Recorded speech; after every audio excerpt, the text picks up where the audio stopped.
নমস্কার, আবার চলে এসেছি নতুন একটা আপডেট নিয়ে। সেটা আপনাদের জন্যই। আপনারা বারবার মেসেজ করে জিজ্ঞেস করছেন যে এসআইআরে হিয়ারিংয়ের নোটিশ কাদের আসছে বা কাদের আসবে এবং কোন কোন ক্ষেত্রে আসতে পারে।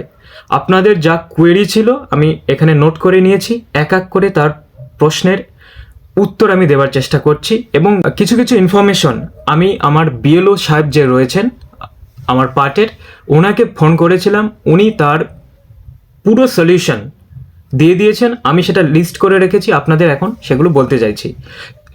সুতরাং ভিডিওটা পুরোপুরি দেখুন। আশা করি আপনাদের মধ্যে যা কনফিউশন রয়েছে, আপনাদের মধ্যে যা কিছু জানার আগ্রহ রয়েছে, পুরোটা আজকে আমি পরিষ্কার করতে পারবো। তো চলুন এক এক করে আমি সব কিছু বলছি। তো দেখুন, হিয়ারিংয়ের নোটিশ কাদের আসবে বা কোন কোন ক্ষেত্রে আসছে, তার প্রথম যে কারণটা হচ্ছে সেটা হচ্ছে প্রজেনি ম্যাপিং না হলে। তার প্রথম কারণটা হচ্ছে প্রজেনি ম্যাপিং না হলে। তো প্রজেনি ম্যাপিং ব্যাপারটা কি, আপনারা এতদিন যে হিয়ারিং প্রসেসটা চলছে আপনারা জেনে গেছেন, নতুন করে একে বিশ্লেষণ করার কোনো প্রয়োজন নেই আমার বলেই মনে হয়েছে। তবু আমি বলে দিচ্ছি যে ধরুন আপনাদের যে এসআইআর ফর্মটা ছিল তার শেষের যে অংশটা, সেখানে আপনাদের নিজের যদি নাম 2002 সালে ভোটার লিস্টে থেকে থাকে তবে তো আর কোনো কিছু প্রয়োজন নেই। যদি না থেকে থাকে তাহলে আপনাদের বাবা, মা, ঠাকুমা বা ঠাকুর দাদু, এই 4 ক্যাটাগরির ব্যক্তির কাউকে দেখাতে হবে।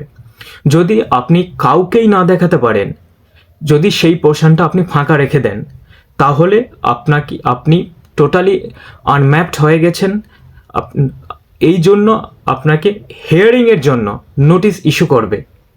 এটা হলো 1 নম্বর পয়েন্ট। 2 নম্বর কি একটা পয়েন্ট রয়েছে যে ভুল সম্পর্ক প্রমাণিত হলে। কেমন? ধরুন যে আপনি আপনার বাবা বা ঠাকুমা বা ঠাকুর দাদা বলে অন্য কাউকে দেখিয়ে দিয়েছেন। আপনার কাছে ফর্ম চলে এসছে, আপনি দেখছেন যে 2002 সালের লিস্টে আপনার বাবা, মা, ঠাকুমা, ঠাকুর দাদু কারো নাম নেই। তখন আপনি কি করেছেন? আপনি হয়তো অন্য একজন ব্যক্তিকে আপনার রিলেশনের মধ্যে রেখে সেটাকে ফিল আপ করে দিয়েছেন। পরবর্তীকালে বিএলও সেটা অ্যাপে যখন তুলতে গেছে, সে তুলতে গিয়ে দেখছে যে সেটার সঙ্গে কোনো রিলেশন পাওয়া যাচ্ছে না, মানে কোনো রকম ম্যাপিং করা যাচ্ছে না। তখন কিন্তু বিএলও আপনার সেই সম্পর্ককে আনম্যাপড করে দেবেন, অর্থাৎ ওটা অ্যাপে আপডেটই হবে না। তাহলে আপনি কিন্তু সেই আনম্যাপিং বা আনম্যাপডের পোর্শনে পড়ে যাচ্ছেন। আপনার নামে অবশ্যই হিয়ারিংয়ের নোটিশ আসবে। 3 নম্বর পয়েন্ট, নামের বানান ভুল থাকলে। কীরকম? আমি আমার অন্যান্য ভিডিওগুলোতে কিন্তু বলে দিয়েছি যে ধরুন যে কারো মিডিল নাম রয়েছে শম্ভুনাথ মণ্ডল, তার নাথ রয়েছে মিডিলে এবং আগের তার শম্ভুনাথ মণ্ডল। 2002-এর যে রোলটা ছিল তাতে দেখা যাচ্ছে শম্ভু মণ্ডল হয়ে রয়েছে। তো বিএলও সেটাকে যখন সম্পর্কের ক্ষেত্রে মানে প্রজেনি ম্যাপিংয়ের ক্ষেত্রে ম্যাপিং করতে যাবে, তখন বিএলও দেখবে যে এখানে তো নামের মিচম্যাচ রয়েছে, তাহলেও কিন্তু আনম্যাপড করে দেবে। বাট এটার একটা সলিউশন, এটার একটা রিমেডি ইলেকশন কমিশন রিসেন্টলি দিয়ে দিয়েছে। যে ইলেকশন কমিশন থেকে সিদ্ধান্ত নেওয়া হয়েছে এই রকম যাদের প্রবলেম রয়েছে সেই 8 লক্ষ ভোটারকে আপাতত হিয়ারিং থেকে অব্যাহতি দেওয়া হচ্ছে। হ্যাঁ, এনাদের ক্ষেত্রে বিএলওকে সরাসরি গাইডলাইন দিয়ে দিয়েছে ইলেকশন কমিশন যে আপনারা বাড়ি বাড়ি গিয়ে সেই সকল ব্যক্তিদের ডকুমেন্টস যাচাই করুন, দেখুন যে তাদের যে রিলেশনটা সেটা কি সত্যিই, যদি আদৌ সত্যি হয়ে থাকে এবং বিএলও বিভিন্ন ডকুমেন্টস মারফত দেখিয়ে যদি মনে করেন যে হ্যাঁ ইনি সেই ব্যক্তি বা ইনার সঙ্গে তার যিনি সম্পর্ক দেখিয়েছেন সেটা সেই আসল ব্যক্তি, তাহলে বিএলও সেই একটা ডকুমেন্টসকে ওনাদের অ্যাপে আপলোড করে দেওয়ার মাধ্যমে আপনাকে কিন্তু ম্যাপিং করে দিচ্ছে। তাহলে আপনাকে আর হিয়ারিংয়ে যেতে হবে না। এবার আসি আমি 4 নম্বর পয়েন্টে। 4 নম্বর পয়েন্টটা কি? 4 নম্বর পয়েন্ট হচ্ছে ভুল ইনফরমেশন দিলে। দেখুন, ভুল ইনফরমেশন কী কী হতে পারে? ভুল ইনফরমেশন অনেক কিছু হতে পারে। আপনার বর্তমান রোলে একরকম বয়স রয়েছে, আপনার অন্যান্য ডকুমেন্টসে আরেক রকম বয়স রয়েছে। আপনি চাইছেন যে আমার যে ভোটার কার্ডের যে বয়সটা সেটা ঠিক নয়, আমার অন্যান্য যে ডকুমেন্টসে যে বয়সটা রয়েছে সেটাই ঠিক। তাহলে আপনি যেটা করতে চাইছেন তা হচ্ছে যে ওই সব ডকুমেন্টসের বয়সটা এখানে উঠবে, কারণ সাপোর্টিং ডকুমেন্টস হিসাবে আমি দেখাতে পারবেন। এই বলে আপনি ওই সেই নাম বা ওই বয়স দিয়ে দিয়েছেন, যে নামের স্পেলিং যে অন্যান্য ডকুমেন্টসে যা ছিল সেটা দিয়ে দিয়েছেন, এইসব দিয়ে আপনি ফর্মটাকে ফিল আপ করে দিয়েছেন। এই ক্ষেত্রে গিয়ে যখন উনি দেখবেন যে আপনার ইনফরমেশনগুলো মিলছে না, তাহলে কিন্তু আপনার আনম্যাপড হওয়ার সম্ভাবনা রয়ে যায়। তার সঙ্গে আপনি ঠিক একইভাবে আপনার যা রিলেশন, যা যা আত্মীয়র যে মানে যে সম্পর্কটা রয়েছে সেখানে অন্য কিছু দিয়ে দিয়েছেন। ধরুন যে আপনার কারোর সঙ্গে মিলছে না, আপনি অন্য একজনকে বাবা বা মা বানিয়েছেন বা অন্যান্য সম্পর্ক দিয়েছেন। যেমন আমি আমার ভিডিওতে বলে দিয়েছি, আপনি কাকা কাকিমা বা মায়ের কোনো আত্মীয় সম্পর্ক দিয়ে দিয়েছেন, মনে করেছেন যে এভাবে দেখালেও হবে, কিন্তু আদেও ওই সেই সম্পর্কটা কখনো গ্র্যান্টেড হয়নি।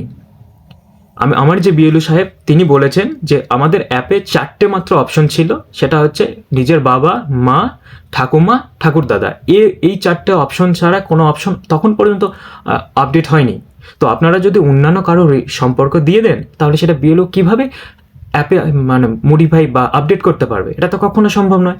তাহলে আপনারাই বলুন, সেখানে আপনারা কিন্তু আনম্যাপড হয়ে গেছেন, সেখানে আপনারা কিন্তু পুরোপুরি আনম্যাপড হয়ে গেছেন। তাহলে হিয়ারিংয়ের নোটিশ আপনাদের নামে ইস্যু হচ্ছে, এই বিষয়ে কোনো দ্বিধাদ্বন্দ্ব নেই।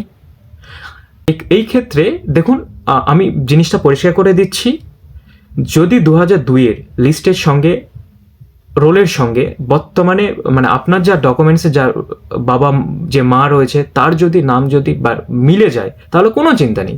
ইভেন ইলেকশন কমিশন এটাও বলে দিয়েছে, যদি কিছু মাইনর প্রবলেম হয়ে থাকে, ধরুন যে মিডল নেম আপনার বাবার তখন ছিল এখন নেই, বা কিছু বানানের একটু ভুল রয়েছে, তাতেও ইলেকশন কমিশন বলেছে ঠিক আছে। এবং বিএলওকে টোটালি গাইডলাইন দেওয়া রয়েছে, বিএলওরা বাড়িতে গিয়ে আপনাদের আবার একটা রিচেক, একটা ভেরিফাই করে আপনাদের ডকুমেন্টসগুলো ভেরিফাই করে আপনাদেরকে ম্যাপিং করে দিচ্ছে। তাহলে এখানে তো আনম্যাপড হওয়ার কোনো সম্ভাবনা নেই। তাহলে টোটাল এই 4 ক্যাটাগরির জন্য আপনারা কিন্তু আনম্যাপড হতে পারেন। যেমন প্রজেনি ম্যাপিং না হলে, ভুল সম্পর্ক প্রমাণিত হলে, নামের বানান যদি ভুল থাকে এবং ভুল ইনফরমেশন প্রদান করলে বা ভুল সম্পর্ক দেখিয়ে দিলে। তো এই আপাতত 4টে টোটাল ইম্পর্টেন্ট পয়েন্ট, যার কারণে অনেকে বা একটা হিউজ পরিমাণ 1,36,00,000, তার মধ্যে 30 লক্ষ টোটালি আনম্যাপডই হয়ে গেছে।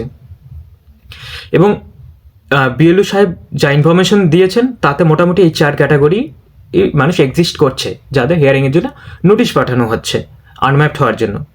তো আজকে টোটাল কাদের নামে হিয়ারিং নোটিশ আসবে সেই সম্পর্কে ভিডিওটা করলাম, কারণ শুধুমাত্র আপনাদের জন্য, আপনাদের যাতে কনফিউশন, আপনাদের যাতে মনে সাহস আসতে পারে। আপনারা একটা বিশাল একটা আতঙ্কের মধ্যে ডুবে রয়েছেন, আমি বুঝতে পারছি। তো আমি একটুখানি আমার এই ভিডিওর মাধ্যমে আমি যতটা পারলাম আপনাদের সংশয় দূর করানোর চেষ্টা করলাম।